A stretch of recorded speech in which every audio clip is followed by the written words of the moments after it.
হাতে যদি একদম কম সময় থাকে আর ঝটপট মটন বিরিয়ানি খেতে ইচ্ছে করলে কিন্তু এভাবে প্রেসার কুকারে আপনারা বানিয়ে নিতে পারবেন। একদম বানানো পারফেক্ট হবে, খেতেও কিন্তু খুব ভালো হয়। আমি তো মাঝে মধ্যে বানাই, তো কিভাবে বানিয়েছিলাম সেটাই শেয়ার করব। মাটন বিরিয়ানি বানানোর জন্য এখানে আমি 500 গ্রাম মতো মাংস নিয়ে নিয়েছি। মাংসটাকে খুব ভালো মতো ধুয়ে নিয়ে পানিটা কিন্তু ঝরিয়ে নিতে হবে। আর অবশ্যই প্রেসার কুকারে মটন বিরিয়ানি বানালে মাংসটাকে চেষ্টা করবেন 2-3 ঘন্টা আগে ম্যারিনেশন করে রেখে দিতে। তো মাংসর মধ্যে আমি ফার্স্টে 2 টেবিল চামচ দিয়ে দিলাম টক দই, আদা রসুন বাটা দিয়েছিলাম 1 টেবিল চামচ, লঙ্কার গুঁড়ো দিয়েছিলাম 1 টেবিল চামচ, ধনিয়া গুঁড়ো জিরার গুঁড়ো হাফ টেবিল চামচ করে রেখেছি। এই মশলা দুটো একদম কম রাখার চেষ্টা করবেন, মানে হাফ টেবিল চামচ করে দিলেই হয়ে যাবে। আর এখানে বিরিয়ানির মশলা দিয়ে দিলাম 1 টেবিল চামচ, কেওড়া জল গোলাপ জল আমি 1 টেবিল চামচ করে দিয়েছি। আর এখানে সাদা তেল দিয়ে দেবো 2 থেকে 3 টেবিল চামচ। ফার্স্টে আমি বেশি তেল দেবো না, ওই 2 থেকে 3 টেবিল চামচ তেল দিলেই কিন্তু হয়ে যাবে। এবার সমস্ত কিছুকে খুব ভালো মতো মিশিয়ে নেব, হাত দিয়ে খুব সুন্দর মতো করে মিশিয়ে নিতে হবে, মাখানোটা যেন খুব ভালো হয়। তো আমি খুব ভালো মতো করে মাখিয়ে এটাকে কিন্তু ফ্রিজে, নর্মাল ফ্রিজে আমি রেখে দেবো। আমি প্রায় 2-3 ঘন্টা আগে কিন্তু 3 ঘন্টা আগে মাংসটা মেখে রেখেছিলাম। আপনাদের হাতে সময় না থাকলে 1 ঘন্টা আগেও মেখে রাখতে পারেন। এবার আমি এইদিকে চালটা নিয়ে নিলাম, 2 গ্লাস চাল নিয়েছি, যেহেতু প্রেসার কুকারে বিরিয়ানিটা বানাবো। চালটা অবশ্যই মেপে দেবেন, তাহলে পানির মাপটা কিন্তু ঠিক পাওয়া যাবে। চালটাকে খুব ভালো মতো ধুয়ে নিয়ে আধা ঘন্টার জন্য ভিজাতে দিয়ে দিলাম পানির মধ্যে। এইদিকে একটা পাত্রে 1 কাপ নিয়ে নেব দুধ, দুধের মধ্যে কিছুটা কেশর আমি ভিজিয়ে রেখে দেব। তো এটাকেও আমি এক সাইডে রেখে দিলাম। এবার আমি বিরিয়ানিটা বানিয়ে নেব। প্রেসার কুকারের মধ্যে ওই 3 থেকে 4 টেবিল চামচ দিয়ে দিলাম সাদা তেল। তেলটাকে খুব সুন্দর মতো গরম করে নিতে হবে। তেলটা যখন খুব ভালো মতো গরম করে নেব, 1 কাপ মতো দিয়ে দেব কোচানো পেঁয়াজ। পেঁয়াজটাকে একটু পাতলা করে কেটে নেওয়ার চেষ্টা করবেন। এবার পেঁয়াজটাকে আমি বেরেস্তা বানিয়ে নেব। বেরেস্তা বানানোর সময় অবশ্যই গ্যাসের আঁচটা হাই ফ্লেম রাখবেন, তাহলে কিন্তু বেরেস্তাটা তাড়াতাড়ি ভাজা হয়ে যাবে আর খুব সুন্দর ভাজাও হবে। এই তো আমার কিন্তু বেরেস্তা বানানো একদম হয়ে গিয়েছে। এবার আমি এখান থেকে কিছুটা বেরেস্তা তুলে রেখে দেব আর কিছুটা কুকারের মধ্যে রেখে দেব। তো কিছুটা বেরেস্তা কুকারের মধ্যে রেখে দিয়েছিলাম, এর মধ্যে আমি 2 টেবিল চামচ দিয়ে দেব ঘি। ঘিটাকেও খুব ভালো মতো মেল্ট করে নেব।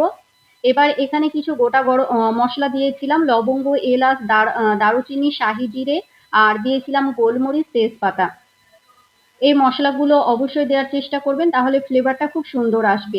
আলুটাও আমি সঙ্গে সঙ্গে দিয়ে দেব।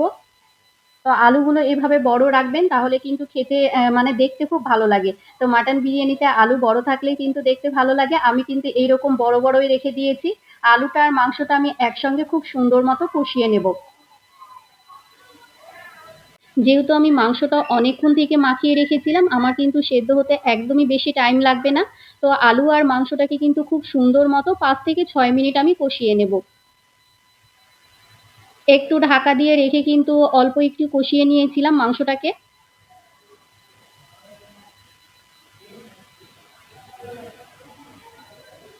দেখুন খুব সুন্দর মতো করে কিন্তু আমি ঢাকা দিয়ে কষিয়ে নিয়েছি আর মাংসটা কিন্তু আমার কষানো হয়ে গিয়েছে। বেশিক্ষণ কষিয়ে নেওয়ার প্রয়োজন নেই, ও 5-6 মিনিট কষিয়ে নিলেই কিন্তু হয়ে যাবে। আমার মাংসটা কষিয়ে নেওয়া হয়ে গিয়েছে, এবার অল্প একটু পানি দিয়ে দেব। ওই 1 কাপ মতো পানি দিয়েছিলাম। এবার প্রেসার কুকারের ঢাকনাটা বন্ধ করে দিয়ে গ্যাসের আঁচটা মিডিয়াম ফ্লেমে রেখে 3 টে সিটি দিলেই কিন্তু হয়ে যাবে। তো গ্যাসের আঁচটা মিডিয়াম ফ্লেমে রেখে মাত্র আমি 3 টে সিটি দেব।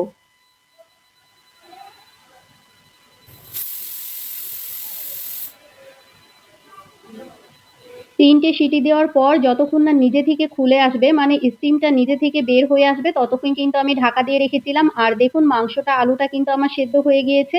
খুব সুন্দর মতো সেদ্ধ হয়ে গিয়েছে। আপনাদের যদি 3 থেকে 4 টে মতো সিটির প্রয়োজন হয় তাহলে কিন্তু আপনারা দিয়ে দেবেন। আমি মাত্র 3 টে মতো সিটি দিয়েছিলাম, আর যতক্ষণ না নিজে থেকে খুলে আসে ততক্ষণ কিন্তু আমি স্টিমটা বের করেছিলাম না। এবার মাংস আর আলুর মধ্যে যে চালটা আমি ভিজিয়ে রেখেছিলাম সেটাই দিয়ে দিলাম। এবার যতটা চাল দিয়েছিলাম, মানে এখানে আমি প্রায় 2 গ্লাস মতো চাল দিয়েছিলাম। আর এখানে পানি দেব 3 গ্লাস, মানে ডবল পানিটা দিতে হবে। আর 1 কাপ কিন্তু আমি দুধ দিয়েছিলাম, সেই বুঝে আমি পানিটা দিয়েছিলাম। কেওড়া জল, গোলাপ জল 1 টেবিল চামচ করে দিয়ে দিলাম। এখানে কিছু মিঠা আতর দিয়ে দিলাম।